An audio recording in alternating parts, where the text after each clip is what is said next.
धनबाद के बाघमारा प्रखंड अंतर्गत पदुगोड़ा पंचायत सचिवालय महुदा बाजार में कानूनी जागरूकता एवं डीएमएफटी पर एक दिवसीय विचार गोष्ठी का आयोजन किया गया। विचार गोष्ठी में पुटकी निरसा, गोमो, सेनी डी, कतरास सामाजिक संस्था, बिरसा रांची से आए रोशन होरो ने डिस्ट्रिक्ट मिनरल्स फाउंडेशन के बारे में विस्तार से बताते हुए कहा कि डीएमएफटी का फंड जो है वो पैसा सीधे खनन प्रभावित गांव क्षेत्र में काम करना है और ग्राम सभा में योजना बनाकर सीधे जिले के उपायुक्त को देना है। रांची हाईकोर्ट के वकील सोनल तिवारी ने कानूनी जानकारी देते हुए कहा कि जनहित का यदि कोई मुद्दा हो तो आप सीधे पीआईएल कर सकते हैं। श्री तिवारी ने बताया कि इस फंड में करीब 2600 करोड़ रुपए हैं। इस पैसे का प्रत्यक्ष और अप्रत्यक्ष रूप से खनन प्रभावित क्षेत्रों के लोगों को विकास कार्य में लगाना है। यूँ तो इस फंड के सर्वेसर्वा जिले के उपायुक्त हैं, पर इसे खर्च करने से पहले ग्राम सभा में योजना को रखा जाना चाहिए। इस फंड का इस्तेमाल मूलभूत सुविधाओं में किया जाना चाहिए, जैसे शिक्षा, चिकित्सा, पानी इत्यादि। इस विचार गोष्ठी में निर्णय के बाद पूरे धनबाद जिले में डीएमएफटी पर लोगों को जागरूक करने के लिए एक तदर्थ कमेटी का गठन किया गया,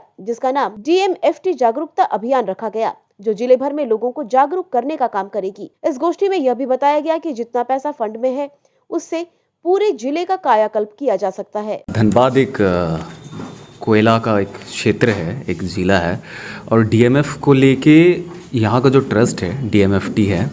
वहाँ पे बहुत कोस जमा होता है। लेकिन इतने साल हो जाने के बाद भी 2016 में जो डीएमएफ रूल्स जो बना झारखंड का,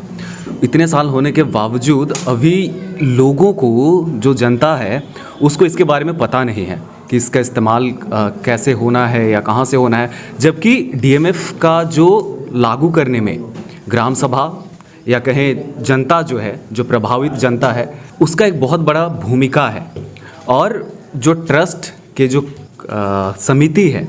उसका काम सिर्फ है उसको मैनेज करना, जबकि पूरा योजना जो है उसका चयन करना, वो किस तरह से लागू हो रहा है या नहीं, इस पे ग्राम सभा का लोगों का एक बहुत बड़ा भूमिका होता है। तो उसको लेके हम यहाँ के जो थोड़े हमारे लीडर लोग हैं, जो एक्टिविस्ट लोग हैं, जो साथी लोग हैं, जो सोशल सर्विस पे काम करते हैं, लोगों के बीच काम करते हैं, उनके साथ इस चीज़ को लेके थोड़ा सा अवेयरनेस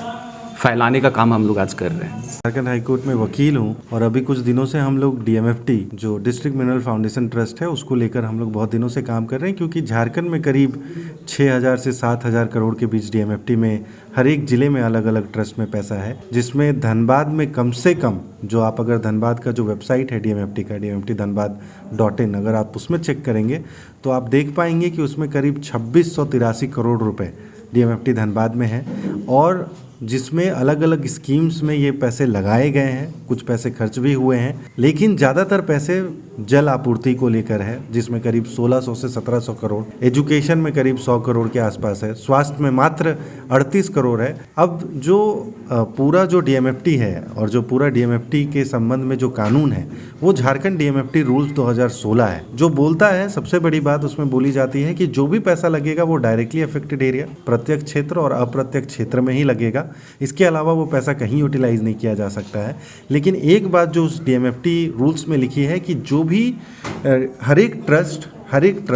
अपना एनुअल प्लान बनाएगी। तो मेरा सवाल और हम लोग का ये मीटिंग करने का यही मकसद है कि क्या धनबाद में अभी तक इस साल 2023 से लेकर 24 तक जो काम करेंगे डीएमएफटी के तहत, उसके तहत क्या कोई एनुअल प्लान बनी है कि नहीं बनी है। क्योंकि कानून में क्लियरली लिखा हुआ है कि लास्ट क्वार्टर, मतलब जनवरी 2023 से लेकर मार्च 2023 तक उनको एक एनुअल प्लान बनाना था। अब जो एनुअल प्लान की हम बात कर रहे हैं, वो एनुअल प्लान में ग्राम सभा की भागीदारी होनी थी। तो कितने ग्राम सभा, कितने मुखिया, कितने उप मुखिया को कंसल्ट किया गया कि हम एक एनुअल प्लान बना रहे हैं, और कितने ग्राम सभा में ऐसे रिजोल्यूशंस आते हैं कि मेरे गांव में ये चीज़ों की ज़रूरत है। मेरे ख्याल से हम लोग बाद में जब इसको लेकर डीसी या उपायुक्त महोदय या जिनसे भी मिलेंगे, उनके पास यही बात रखेंगे कि गांव में ये जागरूकता बिल्कुल भी नहीं है, ग्राम सभाओं को पता नहीं है कि वो कैसे आपके पास रिजोल्यूशन दे सकते हैं और डीएमएफटी को लेकर अपने गाँव में क्या क्या चीज़ों पर लेकर वो काम कर सकते हैं, या अपने गाँव में क्या क्या इंफ्रास्ट्रक्चर लगा सकते हैं। पर बहुत सारे प्रोजेक्ट्स ऐसे भी लगे हैं। अभी ही मैं जो डीएमएफटी का वेबसाइट है उसको मैं चेक कर रहा था, जिसमें ओपन जिम खोलने की बात फिर से आई है कि स्कूलों में शायद वो ओपन जिम खोलना चाहते हैं, या ओवर ब्रिज बनेगा या फुटपाथ ब्रिज बनेगा, कुछ कुछ जगहों पे वो बनाने वाले हैं। तो उसमें कितने माइनिंग, क्योंकि जो पूरा डीएमएफटी का कानून है वो माइनिंग से जो लोग हैं उनके वेलफेयर के लिए बनाना है, तो हम कितना उन लोगों को कंसिडर कर पा रहे हैं और उनके लिए कितना प्रोजेक्ट्स बना पा रहे हैं, क्योंकि जो 18-17-100 करोड़ है वो छोटा मोटा अमाउंट नहीं है। अपने आसपास की खबरों को देखने के लिए सिटी हलचल पेज को लाइक, सब्सक्राइब और बेल आइकन पर क्लिक अवश्य करें।